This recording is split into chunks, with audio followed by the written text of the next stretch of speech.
Et bienvenue à tous pour ce nouvel épisode d'Actu Streaming où on vous présente un film de science-fiction britannique, ça s'appelle The Kitchen et c'est sur Netflix. Et donc on va commencer par la petite fiche technique du film. Alors déjà un point notable du film, c'est qu'à la réalisation, nous avons l'acteur Daniel Kaluuya, l'acteur donc de Get Out et de Nope, qui avait aussi reçu l'Oscar du meilleur acteur pour Judas and the Black Messiah. Donc c'est sa première réalisation et c'est en co-réalisation avec un autre réalisateur un petit peu plus expérimenté puisqu'il a déjà fait des courts-métrages, et qui s'appelle Kibwe Tavares. Et notamment, alors ses courts-métrages, c'est Robot of Brixton, Robot and Scarecrow, et il a aussi fait un autre film qui s'appelle Jonah, dans des univers à chaque fois assez proches de la science-fiction, donc. Et Jonah qui partage des petits traits de direction artistique avec The Kitchen, dont on vous parle aujourd'hui. Au scénario, nous avons Daniel Kaluuya lui-même, il a été accompagné par un autre scénariste qui s'appelle Joe Murtagh et qui a travaillé notamment sur l'excellente série Gangs of London et sur la série que je ne connais pas, Wolf Lake, tout à fait aussi britannique. À la production, donc c'est la boîte de Daniel Kaluuya qui produit, elle s'appelle 59%, et il y a un autre producteur qui s'appelle Daniel Emerson qui a notamment produit le dernier court-métrage de Kibwe Tavares, donc c'est sans doute lui qui l'a mis sur le projet, j'imagine, ou qui les a fait se rencontrer. Et qui avait également produit le film Assassin's Creed, puisqu'il travaille pour DMC Film, et DMC Film, c'est la boîte de... en tout cas, elle est en partie possédée par Michael Fassbender. D'accord. Voilà. À la musique, nous avons Alex Baranowski, qui a principalement travaillé sur des séries télé, comme Rain Dogs ou Les Enfants de Windermere. Et nous avons également un rappeur qui s'appelle... alors je ne sais pas très bien comment ça se prononce, mais ça s'appelle Labrinth, qui serait comme labyrinthe, mais sans le Y, probablement.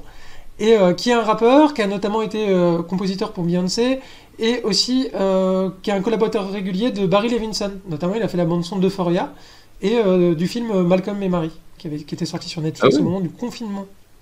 Et je suis en train de voir, dans les acteurs principaux, il y en a plusieurs qui n'ont pas des vrais noms. Hein, Oui, bah oui, ils ont des pseudos de rappeurs, c'est normal. oui.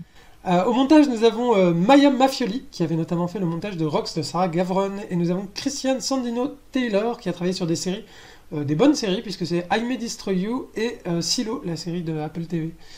Donc deux monteurs. Et au casting, nous avons donc effectivement en lead Kano, ou Kano, alors je pense que ça se dit Kano comme dans Mortal Kombat, qui est un rappeur et qui avait déjà quelques petites expériences à la télé dans Top Boy et au cinéma dans un film qui s'appelle Tower Block. Et nous avons, alors dans son premier rôle, puisqu'il y a un petit garçon, enfin un jeune garçon, un préado, je sais pas quel âge il a d'ailleurs, il doit avoir une douzaine d'années à peu près, 12-13 ans, qui s'appelle Jedediah Bannerman, et dont c'est le tout premier rôle au cinéma ou à la télévision.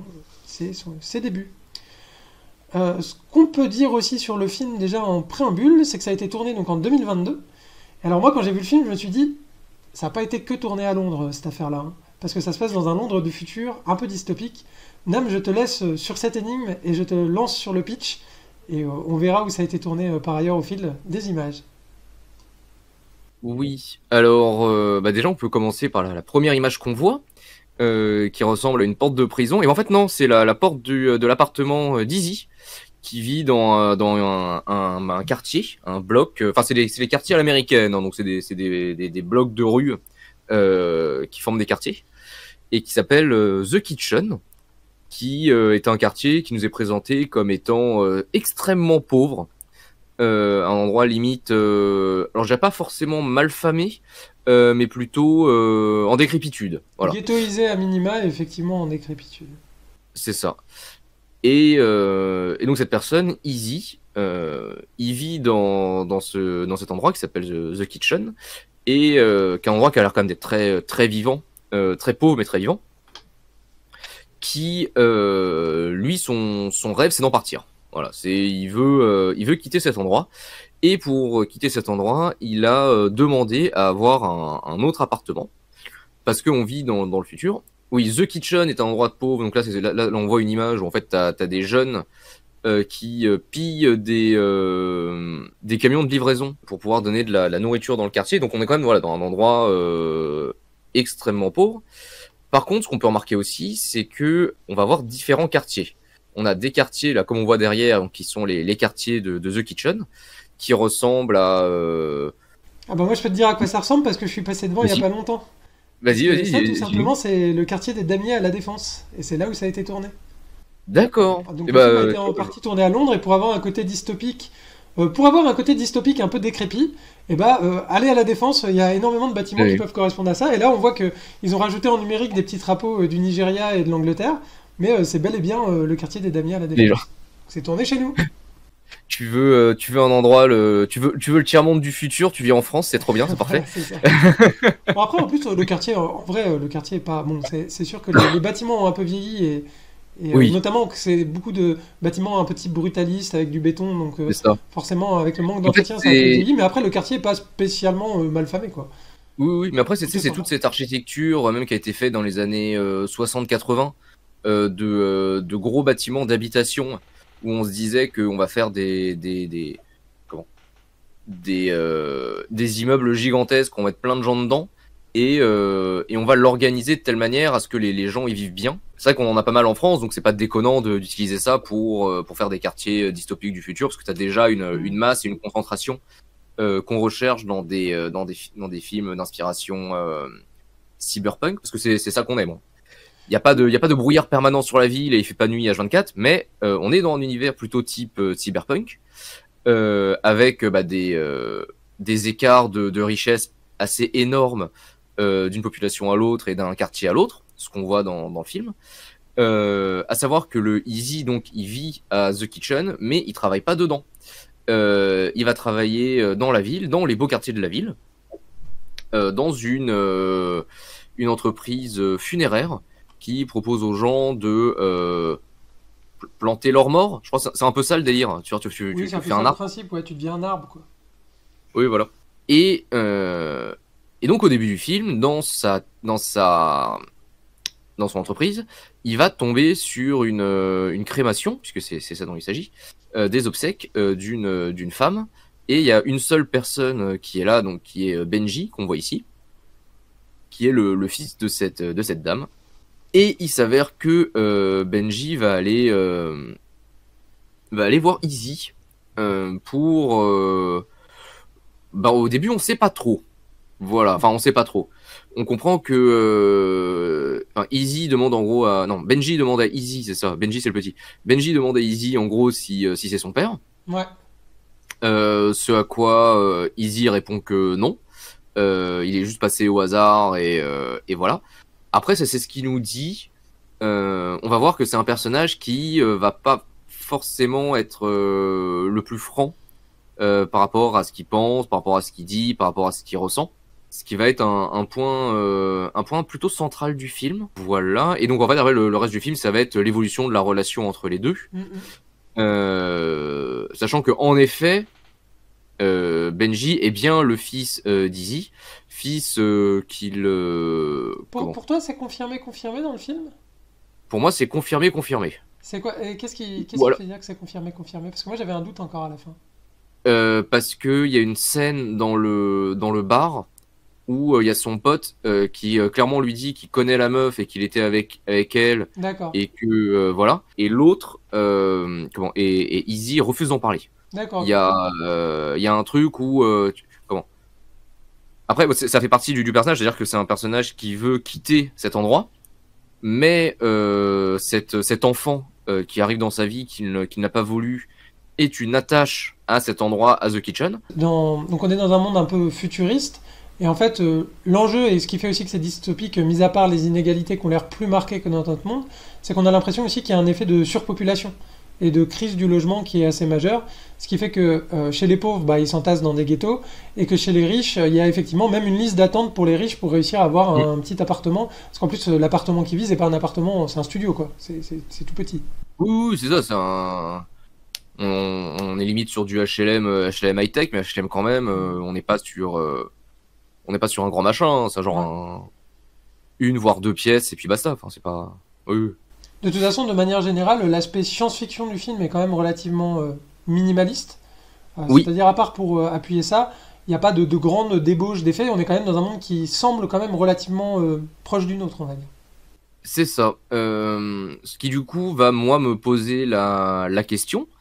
Alors, je suis pas du tout contre le fait de mettre de la science-fiction partout. Voilà, j'adore ces trucs-là. On adore ça, il n'y a pas de problème. C'est ça. C'est ça. Tu me dis, je sais rien, drame romantique à notre époque. Je te dis, oh non, j'ai pas envie de drame romantique, mais dans le futur. Allez, vas-y, je prends. Euh, Au moins c'est fun, quoi. mais pour ce film, je me demande comment le fait que ça se passe dans le futur, dans un environnement un peu dystopique, d'anticipation et tout. Qu'est-ce que ça apporte au scénario? Qu'est-ce que ça apporte à cette histoire-là? À part le fait que ils sont bloqués parce que la loi fait que tu peux pas partir parce que machin. Bon, je me pose vraiment la question de.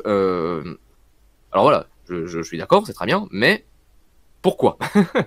Pourquoi Oui. ce choix-là? Je me suis posé la même question que toi, et en plus, je me suis dit qu'en général, une dystopie, le principe, c'est quand même de prendre des traits de notre époque Oui, et d'essayer de les tirer pour montrer que si on allait dans une certaine direction, ce serait encore pire. Et en c'est fait, ça. la manière dont est présenté le quartier de The Kitchen, comme tu disais, c'est un quartier où il y a des petits gangs et tout qui font des petites rapines, etc. Mais en fait, ça a pas l'air abominable d'y vivre. Ça a l'air Ah d'être un non? quartier où les gens vivent plutôt bien ensemble, plutôt en harmonie. Ça a pas l'air du tout affreux. Alors, c'est le premier cas que je vois où c'est finalement une dystopie ou un film d'anticipation, où quelque part, ça a l'air presque mieux qu'à notre époque. Parce que quand on voit aujourd'hui les problèmes de la crise du logement à Londres, puisque ça se passe à Londres, en tout cas dans le setting Mhm. du film, j'ai l'impression que, enfin, pour m'être baladé un petit peu à Londres et un petit peu dans les quartiers périphériques, etc., c'est pire que ce qui nous est montré dans le film, en fait. Donc c'est vrai que c'est assez troublant, moi ça m'a troublé aussi, je me suis un peu posé la question, mis à part le côté cool, quoi, le cool effect. Oui, c'est ça. qui est- Et puis pareil, il y a un côté, en fait, ce Kitchen, bon, voilà, ils veulent les autorités veulent les virer. Ouais. Voilà, ça c'est la première rencontre entre Benji et Izzy. Mm. Les autorités veulent les virer de The Kitchen. Du coup, il y a aussi un côté zone à défendre dans le film. Et tu sens que The Kitchen, c'est aussi c'est un quartier qui est extrêmement vivant, comme je disais au début, mais à tel point que enfin, ils ont une radio locale. Il y a un type qui leur fait l'animation, la radio est diffusée dans la rue, ils ont des bars, ils ont des boîtes le soir. Enfin, non, on est quand même sur un truc, ouais, qui est vivant de ouf et les gens qui sont dedans. Bon, hormis le fait qu'il y ait trop de gens et que ça tombe en décrépitude, ils ont pas l'air de se plaindre plus que ça. Bon, et que Oui, les, et que les, et en que tout les cas, douches, la ouais, et que manière dont la les, pauvreté est représentée, c'est-à-dire qu'on va pas voir de gens, par exemple, il n'y a pas de gens qui ont l'air d'être, par exemple, atteints de maladies psychiatriques, par exemple, ce qu'on pourrait voir, par exemple, Mhm. dans les quartiers aux États-Unis où les gens errent un petit peu dans la rue à cause de Oui, ça. Il n'y a pas de gens qui, par exemple, ont des handicaps très marqués ou des personnes à charge et qui sont obligés d'aller travailler pour soutenir ces personnes à charge dans leur entourage, ce qu'on peut voir actuellement. et Il n'y puis a on est, pas il n'y a pas effectivement une criminalité extrêmement rampante. On a l'impression que le plus grand oui, oui, danger effectivement dans cette zone-là, c'est les policiers. c'est ça. Ce qui d'ailleurs peut être un danger dans la vraie vie aussi. Hein. Mais Oui, bien sûr. c'est vrai qu'ils n'ont pas d'autres problèmes. Et limite, si on les laissait vivre comme ça là tranquillement, tout se passerait bien dans le meilleur des mondes d'une certaine manière. Oui, c'est ça. Mais du coup, voilà, ce qui moi me fait poser la question du pourquoi cet environnement futuriste. Mhm. Parce que techniquement, ce qu'on voit, c'est un squat en fait. C'est des gens qui vivent dans un squat et les autorités locales qui veulent les virer. Il n'y a pas besoin de comment d'avoir le futur, enfin d'être dans le futur pour faire ça. Mhm. Et d'autant plus que du coup, on comprend pas forcément pourquoi le héros a vraiment envie de s'échapper à tout prix de cet endroit-là. Ouais, Qui n'a pas l'air si abominable. Ça n'a pas l'air d'être si abominable d'y vivre, quoi. c'est Ça ça. casse un petit peu Et le truc. et d'ailleurs, à un moment, il va s'en échapper. Bon, c'est plus tard dans le film, mais et puis on le voit, il arrive, il se pose, et puis t'as l'impression juste qu'il se fait chier, genre qu'il a eu ce qu'il voulait et que en fait, c'est de la merde. Mm, mm. Donc là, Ce ce qu'on qui est, ouais, voit, non, oui, c'est vas-y. bizarre. Donc là, ce qu'on voit sur l'image, c'est que Benji se fait récupérer par un petit peu le chef de gang local, qui s'appelle Staples, et qui va le recueillir un petit peu dans son gang, hein, si on peut dire ça comme ça. Mm. En tout cas, ils font au moins des rodéos et un petit peu des larcins et tout ça. Notamment aussi, ils ont sur le toit de l'immeuble une espèce de petite catapulte avec lesquelles ils tirent sur les drones de la police. Et donc forcément, Benji, la première fois qu'il va essayer, il va dégommer un drone de la police.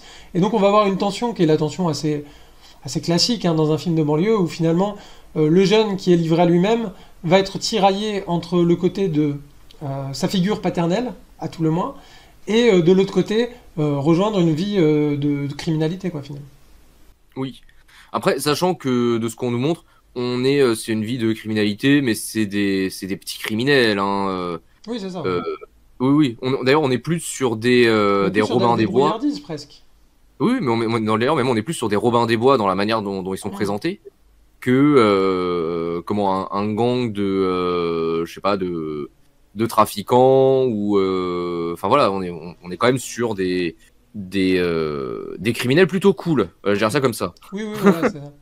Tu sais, parce qu'en plus clairement le gang il est accepté dans la cité, et puis au contraire tu sens qu'ils font partie aussi de cette vie-là et qu'ils ont une place comment très importante parce que c'est même eux qui vont permettre à ce que des gens ne meurent pas de faim. Mm. Donc c'est ouais non c'est assez particulier. Bon, après bon voilà le côté montrer la banlieue de manière positive, moi ça me va très bien. De toute façon la banlieue n'a pas besoin d'être montrée de manière négative. Mais c'est ce qui est un peu Euh, bizarre dans le film, parce que du coup, elle est montrée de manière positive, mais dans le sens où, effectivement, ça, on a l'air de bien y vivre, mais du coup, on comprend pas vraiment les problématiques que vont avoir les personnages, comme ouais. de s'échapper de là, de pas réussir à trouver sa place dans cet endroit-là, alors que tout a l'air de bien aller, quoi. Parce que tu vois par exemple pour bon, le personnage de Benji, tu comprends, tu sais que sa mère vient de The Kitchen, Mm. que elle lui a dit que son père était dedans, il pense que son père c'est Easy, donc il a une bonne raison de se rapprocher de cet endroit et de découvrir bah, c'est quoi la vie de Mm. ses parents, peut-être avoir une chance d'avoir une relation avec son père, voilà. Euh, mais c'est vrai que par exemple le personnage de d'Easy, on sait pas au final pourquoi il veut partir. Oui, c'est ça, en fait, finalement, tu parlais de côté zone à défendre. Et en fait, si le film, justement, s'était contenté sur des enjeux où on a envie de rester là, mais le problème, c'est que la ville des riches grignote sur nous petit à petit et qu'on n'arrive pas à rester à l'endroit où on est, là, j'aurais compris, mais c'est vrai que les enjeux narratifs n'ont pas l'air d'être du tout de ce côté-là. Du moins, ça, c'est des choses qui apparaissent quand même plutôt tardivement dans le film, quoi. Même si on comprend que Ouais. les opérations sont à l'œuvre de Parce que manière générale, ça devient un enjeu plutôt dans le dernier tiers, en réalité. ah oui, oui, c'est ça. Parce qu'au final, bah, même Easy à la fin du film, enfin, il a voulu partir pour avoir une douche perso et pas aller à celle au fond du couloir. Enfin, non, enfin, Oui, voilà, c'est c'est ça, ouais. Donc aussi, ce qu'on peut dire, c'est que le film fait quand même la part belle à ce qu'on appelle communément dans les milieux autorisés la culture urbaine. Donc effectivement, on va avoir des rodéos, on va avoir un gros enjeu effectivement sur la musique et sur la bande son, qui va représenter aussi un petit peu toutes les diasporas qu'il va y avoir dans cet endroit-là. Sachant que les réalisateurs, alors eux j'ai regardé, ils sont plutôt d'origine, donc leurs familles sont plutôt d'origine de l'Ouganda pour Daniel Kaluuya et pour Kibwe Tafarez de Tanzanie. Et les personnages dans le film, ça va être un petit peu à l'image des acteurs, donc il y en a qui vont avoir des origines plutôt nigérianes, on voit aussi l'influence de la culture jamaïcaine, et en fait on voit vraiment un melting pot. Après le film est quand même centré plutôt sur des afro-britanniques, je sais pas si on peut dire ça comme ça, comme pour ouais. les afro-américains, mais en tout cas plutôt centré sur cette culture-là. Et pour moi les deux références du film, en tout cas ceux qui les guident, c'est Do the Right Thing de Spike Lee, donc qui est quand même assez proche en termes d'environnement et de focus, et c'est aussi La haine de Mathieu Kassovitz, ne serait-ce que par l'utilisation de décors de la défense, par exemple, et aussi par le côté, voilà, comment on s'oppose, l'opposition de deux mondes, quoi, on va dire ça, entre le monde de la banlieue et le monde des bourgeois, quoi, dit de manière un peu triviale, quoi. Oui. D'ailleurs, en parlant parce que tu parlais de culture urbaine et tout, alors, voilà, c'est assez rare qu'on parle de la musique. Pour une fois, je l'ai écouté Ouais, et faut je l'ai faire écouté attention. notamment parce que la bande son, elle est patate. Ouais, elle est super, c'est vraiment très très bien. Et en plus, elle est bien, les styles musicaux choisis sont toujours bien adaptés aux situations. C'est-à-dire que quand ça part un peu dans le frénétique, etc., on est sur des trucs un peu méchants. Et quand c'est des ambiances un peu posées, on arrive dans des sonorités un peu reggae et tout, ça devient vraiment, c'est hyper sympa. Effectivement, c'est prenant, surtout qu'il y a beaucoup de moments où c'est des moments un peu d'ambiance, on va dire. On va un petit peu nous montrer ce qui se passe. Parce que ce qu'il faut dire, c'est que le film est un film dans un contexte de science-fiction. Mais pour ainsi dire, il y a 3-4 décors. On va tourner un peu dans ces 3-4 décors-là, et on va voir parfois, comme vous avez vu tout à l'heure, des plans d'ensemble de la ville, et quelques plans qui montrent qu'on est dans un univers de science-fiction, mais ça reste assez à la marge. D'ailleurs, les effets spéciaux sont plutôt bien faits sur ces quelques plans, et moi j'aime Oui. autant, c'est un film à mon avis qui n'a pas un budget démentiel, et j'aime autant qu'on fasse 4 beaux décors et 3 beaux plans larges, plutôt que d'essayer de s'embêter à faire des trucs pas beaux, quoi. Donc ça, Oui, oui. c'était quand même plutôt pas mal en termes de réalisation. Et aussi, ce qu'il faut dire, je pense, à ce stade, c'est que ce type de film est quand même très corrélé à des films très confrontationnels, on va dire, ou au moins avec pas mal d'action. Et là, quand même, le film met quand même le focus sur une relation un petit peu plus intimiste entre les personnages, et va quand même s'intéresser un petit peu à l'aspect social des choses, à l'aspect racial des choses, et va essayer d'avoir un ancrage un petit peu plus réaliste que d'autres productions qu'on pourrait avoir sur ce sujet-là, qui seraient d'ailleurs plus des productions peut-être d'exploitation à destination d'un public urbain, pour dire ce mot détestable. Oui, oui, oui. Mais après, c'est vrai que c'est aussi le côté intimiste de l'histoire qui permet ça. Hmm, Mais bon, ça c'est après le côté un petit peu drame dans l'espace, tu vois. Enfin, c'est ça. oui, qu'on nous présente une grosse enfin une situation, un univers, et au final qu'on fasse le focus sur une histoire qui soit beaucoup plus réduite. Sachant qu'on est sur, alors, on a certains films comme ça où l'histoire beaucoup plus réduite va changer le monde et tout. On n'est pas du tout là-dedans. Ouais, ouais. Parce que le lore n'a pas Voilà. grande importance d'ailleurs dans le film. Il y a des Oui. choses en passant, on comprend. Là par exemple, tout ce que j'ai dit sur la surpopulation, etc., c'est des choses qu'on déduit du film. Il n'y a pas du tout de grandes Mm. scènes d'exposition où c'est un petit peu en passant, quoi. Bon, Oui, après oui, tout aussi, à ce fait. qu'il faut dire, c'est que ce décalage-là aussi, venir tourner à la Défense, etc., ça permet aussi d'avoir souvent des beaux décors, quoi. Tout simplement, et d'avoir des ancrages Ah oui, oui. un petit peu plus spectaculaires que le quotidien. C'est ça aussi. Donc là, c'est pour donner des exemples un petit peu du travail qui est fait sur la lumière, où il y a vraiment des effets assez intenses qui sont faits. Et aussi, moi, il y a un truc qui m'a quand même bien plu dans le film, c'est la relation entre Izzy et Benji, où on voit que il y a un côté un peu buddy movie, quoi. C'est-à-dire que Mm. ils ont des caractères quand même un petit peu opposés, dans le sens où Izzy est plutôt quelqu'un de reclus, de sérieux, alors que Benji, on sent qu'il est plus ouvert sur l'extérieur, on va dire ça comme ça. Et en même temps, Benji a ce côté un petit peu qui tient de sa mère probablement, ce côté un peu bien élevé, qui transmet un petit peu à Izzy. Là, typiquement dans cette scène-là où il se brosse les dents, il lui dit mais tu te brosses les dents n'importe comment, et qu'il lui fait un petit tuto sur comment bien se brosser les dents. Ce qui fait que de manière générale, la relation entre les personnages marche bien. Et aussi, j'ai trouvé que globalement, au long du film, les dialogues étaient assez bien écrits, quoi. On sentait bien le caractère des personnages, une manière de s'exprimer particulière. Donc ça, c'est plutôt à mettre pour moi, en tout cas, au crédit du film. Et d'ailleurs, une petite aspect aussi que j'ai beaucoup aimé dans leur relation. Izzy, du coup, là, qui regarde pour son truc, pour son Pour appartement. choper son appartement, ouais. D'ailleurs, qu'il y a un truc que j'ai trouvé dont le layout est super humiliant, parce que genre t'as la cabine et t'as les gens qui attendent derrière et qui te regardent et genre ça te parle. Et du coup, genre les gens ils entendent ce que tu dis, les réponses et tout. Oui, et puis si tu hausses le ton, la machine te dit ne haussez pas le ton, je vous arrête tout de suite. À peu près aussi une machine aussi désagréable qu'un être humain, hein, quoi, finalement. Mais c'est ça. Il y a ceci. Et alors donc quand il rentre dans son appartement, ce qu'on va se rendre compte tout de suite, c'est que alors déjà il n'a pas une très belle vue sur la ville, hein, c'est un écran. Non. Et donc ça fait penser un petit peu à toutes ces... Donc là on retombe un peu dans le côté un peu dystopique et on se rend compte finalement que ce futur QCT en se disant que ça va améliorer sa vie, est-il tellement plus désirable que celui qu'il avait avant. Donc ça c'est intéressant quand même de montrer que... Et ça prend un peu le contre-pied habituel des films de banlieue. Ouais, non mais c'est parce il sait pas ce qui manque. Ah, regarde la taille de son plan de travail. Et moi j'adorerais Voilà, avoir c'est une ça. cuisine comme ça. Oui. Bah, après, il avait un autre grand plan de travail chez lui à The Kitchen, mais c'était plus partagé, on va dire, c'est ça. Alors, comme le dit très brillamment Teddy, cette espèce d'image écran, ça fait penser à l'épisode de Black Mirror 15 Million Merits, et j'avais complètement oublié que c'était Daniel Kaluuya dedans, déjà. Ah bah Effectivement. oui. Parce que moi, j'y ai pensé direct, je me suis dit, bah, ça ressemble au truc de Black Le Mirror où il est dans sa petite cage et qu'il voit il a des décors. Bah, c'est ça. ou c'est des influenceurs, c'est ça? Ouais, c'est ça, et puis ils doivent pédaler toute la journée pour créer de l'énergie. Je crois que c'est ça, il me semble que Non. c'était bien Ah c'est Daniel ça. Oui. Kaluuya. Eh bah oui, c'était C'est lui. ça. Mais j'ai même pas fait. En fait, En fait, j'ai connecté avec Black Mirror, mais j'ai carrément pas connecté sur que c'était Daniel Kaluuya déjà dedans. Bah, bien vu. Et donc, alors, arrive le moment où la police va décider à commencer à les procédures d'évacuation. Ils vont commencer à attraper les gens et à les taper dessus, carrément les molester. Et pour le présentateur de la radio, carrément le tuer. Ce qui donnera lieu notamment à cette espèce de veillée au flambeau à la suite et à un enterrement assez émouvant. Et à la suite de ça, le gang va décider euh, de se venger finalement de ce qui s'est passé. Et Staples va entraîner Benji dans son opération, quoi. Et lui dire ici c'est œil pour œil, dent pour dent. Et donc ils vont aller dans la ville, ils vont commencer leur espèce de rodéo sauvage, ils vont commencer à taper les gens et notamment ils vont s'en prendre à une famille. Et alors là il y a un truc qui est pas du tout anodin, c'est que Benji se retrouve il pénètre dans l'appartement d'une famille et cette famille bah c'est encore une fois une famille d'Afro-Britanniques. Et donc en fait quelque part à ce moment-là va y avoir une espèce de miroir, quoi. Benji va un peu voir, il va voir le gamin en face de lui, et il va se dire, mais ce gamin, c'est moi, en fait. C'est juste moi, mais avec des parents fonctionnels et qu'on réussit à me faire déménager dans la belle ville, quoi.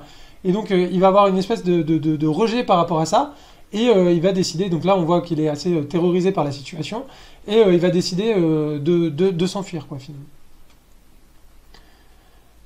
Voilà, encore ça, c'était pour montrer un petit peu les ambiances qu'il pouvait y avoir. Quand même, la photographie est très travaillée, quoi. Il y Ah a un oui, travail sur les lumières, sur les décors, qui est vraiment très, très, très, très, très chouette. ah non, mais Euh, le film est super beau, ça on peut pas lui reprocher. mm, mm. Euh, oui, oui.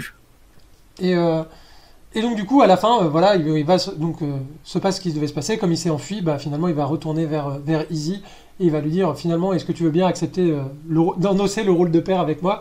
Et lui dit, bah oui, on va essayer. Et donc, on va voir que la famille avait quand même un. C'est quand même le sujet pour moi du film, c'est la famille, et c'est de montrer comment la structure familiale peut être une structure qui permet l'épanouissement et l'autonomie des individus. Ce Mm. qui me va très bien, d'ailleurs pourquoi pas, hein. Mais ce qui me dérange aussi un peu.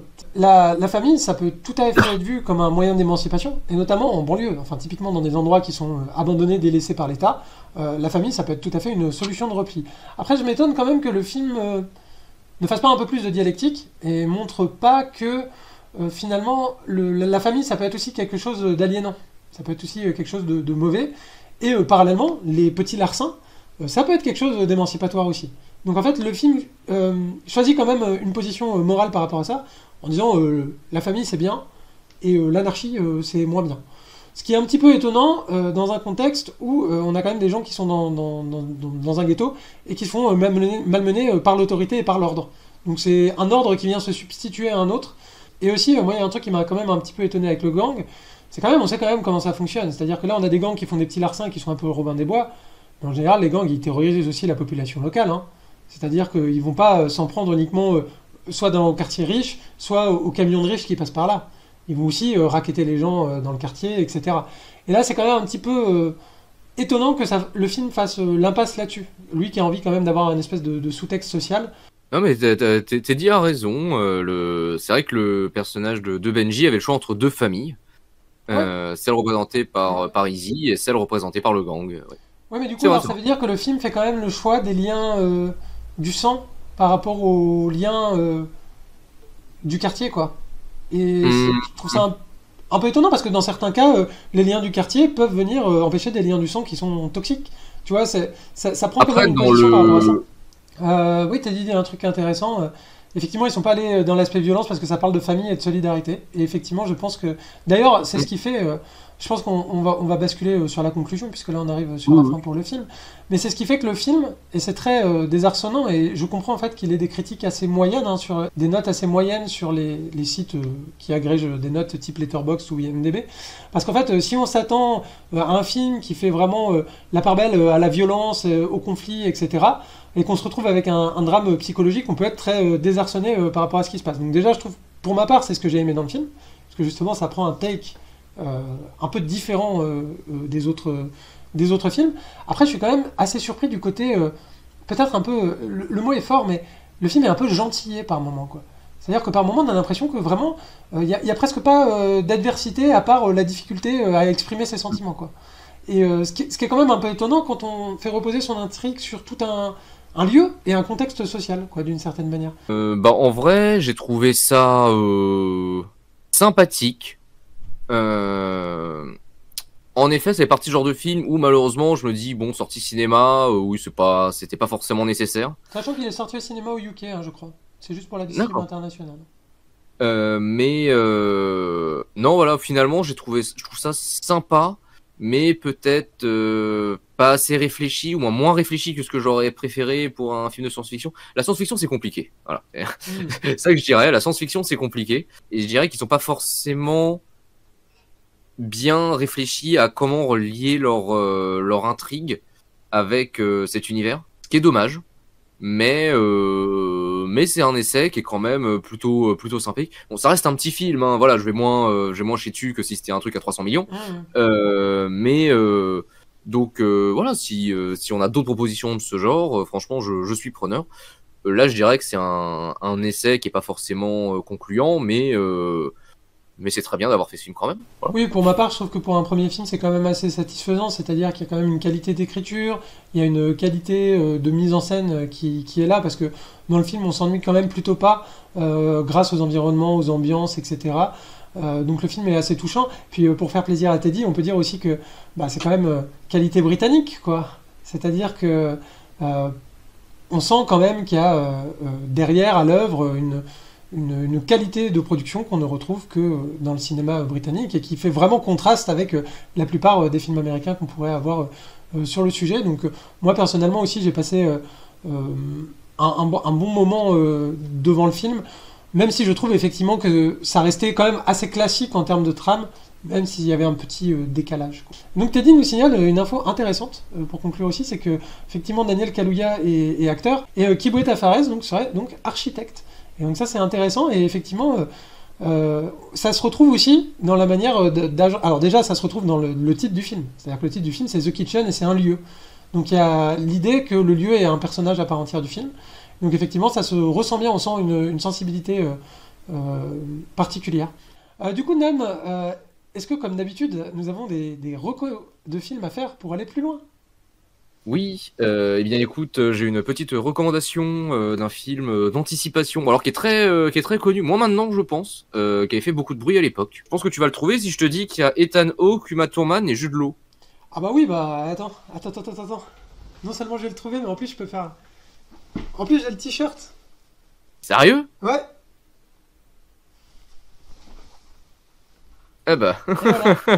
Je porte le t-shirt aujourd'hui. Quel voilà, hasard. bienvenue Gataka, alors pour le coup est, comment, à comparer à The Kitchen est plutôt intéressant je trouve, parce que les deux ont un côté extrêmement intimiste dans dans le prisme qu'ils utilisent. À chaque fois, on parle d'histoire personnelle. Maintenant, voilà, ce que je disais par rapport à The Kitchen, là, dans Bienvenue Gataka, l'histoire personnelle et le monde qui nous dépeigne sont intimement liés. Je dirais même que c'est dans leur ADN. Y aurait-il à Euh, voir avec la génétique dans Bienvenue à Kataka? Oui. oui. Et c'est un film qui est, oh, il a plus de 20 ans, je crois maintenant. C'est les 97, années ouais. 90, ouais. Je me rappelle quand c'est 97. sorti. Donc c'est un vieux machin, ça a 25 ans. Voilà, du coup. Et donc voilà, si vous l'avez pas vu, je vous le recommande chaudement, c'est vraiment à voir. Bah moi alors si, Non. j'ai un film à vous recommander. Bah, c'est le grand classique de la science-fiction sur la surpopulation. Et c'est un film américain et ça s'appelle Soleil Vert. Donc voilà, Hmm. ça c'est très chouette. Et si vous avez été frustré parce que vous vouliez un gros film d'action dystopique dans un bloc, j'ai aussi un autre film.